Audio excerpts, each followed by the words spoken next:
person like this, but of all of them, I think allowing 21 million plus people to come in from places unknown, I really think it's probably the hardest thing to solve, and it's the worst thing that's happened to our country. But they've invaded our country, and as I said, they came from the prisons and the jails and the mental institutions, and more terrorists than we've ever seen come into our country. We actually had a year where Border Patrol said that we had no terrorists. I didn't believe it, but I love it.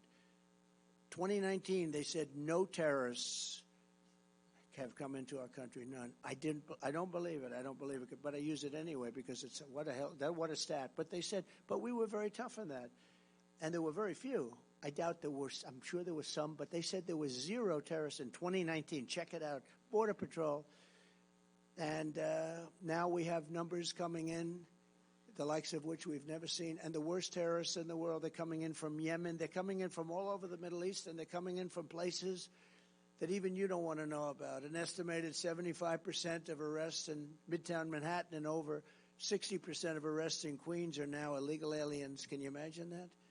So much more than half are illegal aliens. And all they do is talk about how people that come into our country illegally don't commit the same crimes as our people. They're so wrong.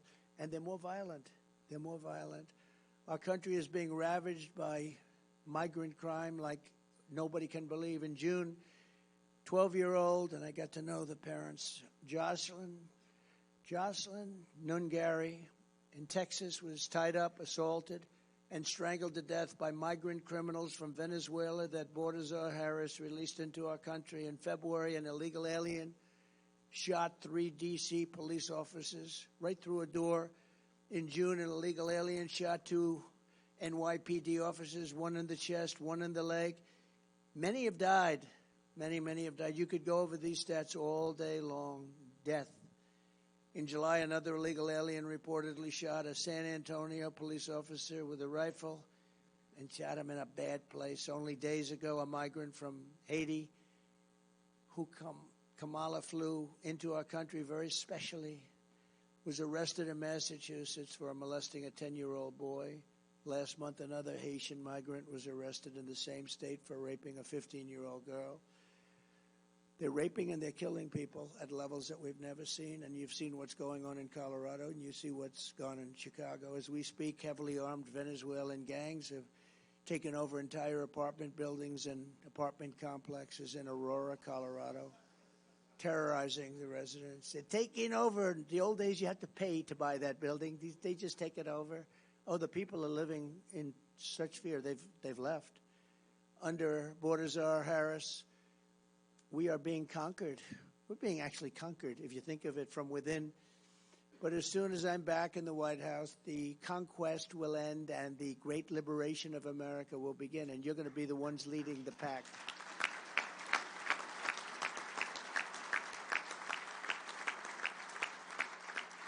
We will take back every single square inch of American territory, and that's been invaded by these migrant gangs. It's been taken over. I mean, real estate patches have been taken over, and this is just the beginning. You haven't seen anything yet because they're just sort of assimilating. And how about what they're doing to our schools? They're going into schools. They're beating the hell out of our other pupils. We're giving them chairs, and we're telling people that have been there, families that have had their children in that school, you can't go to that school anymore. We will dispatch ICE and the elite teams of federal law enforcement to clear out the gangs from Aurora and every other American city that's being torn up and victimized. And we'll get MS-13 and other vicious gangs out of our schools, out of our high schools, your communities, and out of our country. We're going to get them out of our country fast. You know, when I first came in, MS-13 was all over the place. We had so much. And I said, take them back to their country, Honduras, Guatemala. Take them back, El Salvador. And a general told me, sir, we can't take them back. Why? They won't accept them. When the plane is ready to land, they have major aircraft landed all over the runway. So you can't land the plane. The buses are stopped. They broke up the road, so you can't get the buses in.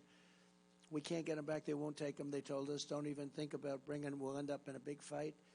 I said, how much money do we pay those? It was 3 countries in particular. And they have MS-13 criminals, the worst gang members. They make our gang members look like very sweet people. That's the only thing good about it. Our criminals look so nice by comparison. These are rough people. I said, how much money do we give these people? They said $750 million. Sir, it's $750 million, sir. I said, let them know that effective immediately, they're not getting any more money.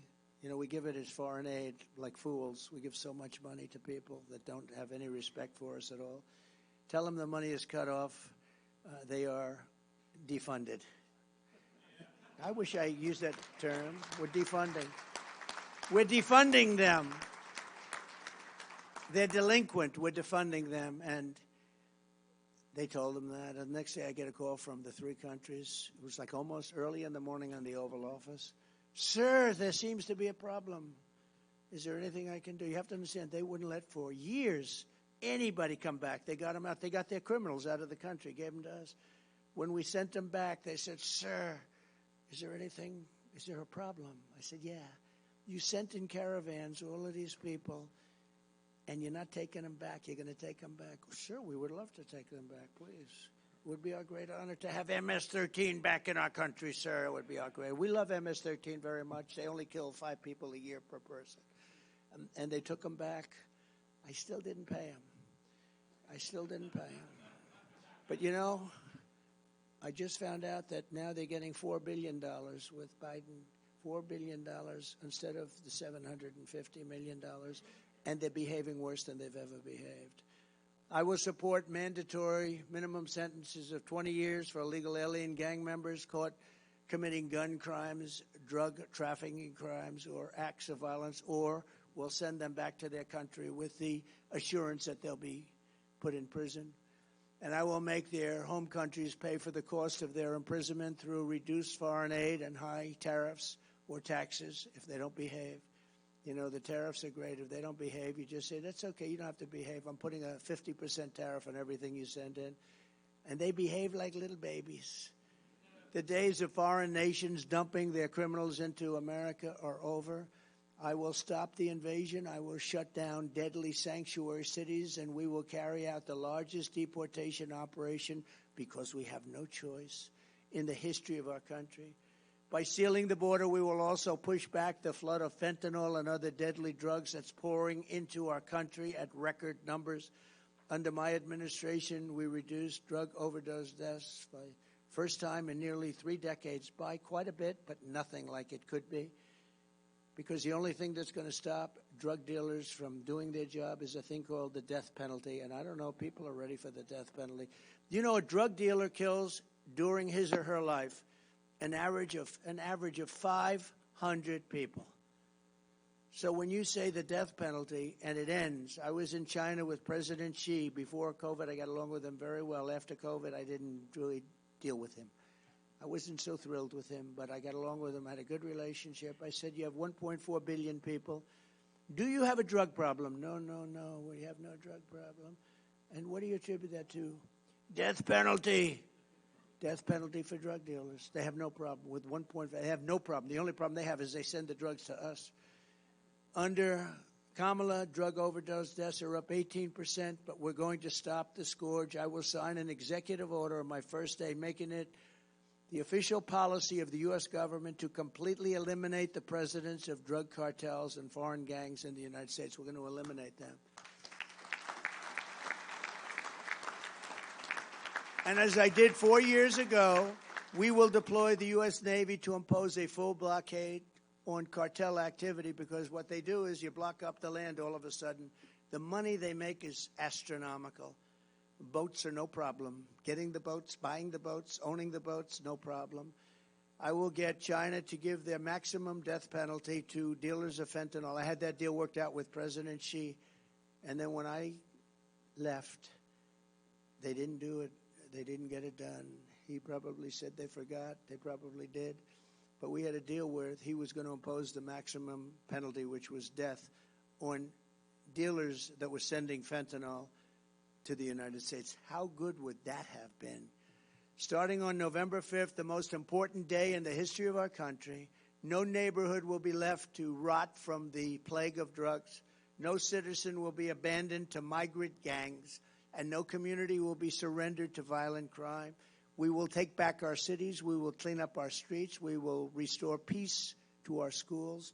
And together we will make America safe again for citizens of every race, religion, color, and creed. Together we will make America great again. And thank you very much for this great honor of the endorsement. God bless you. God bless our great police. And God bless America. Thank you very much, Pastor. Very much. Thank you. Thank you, fellas.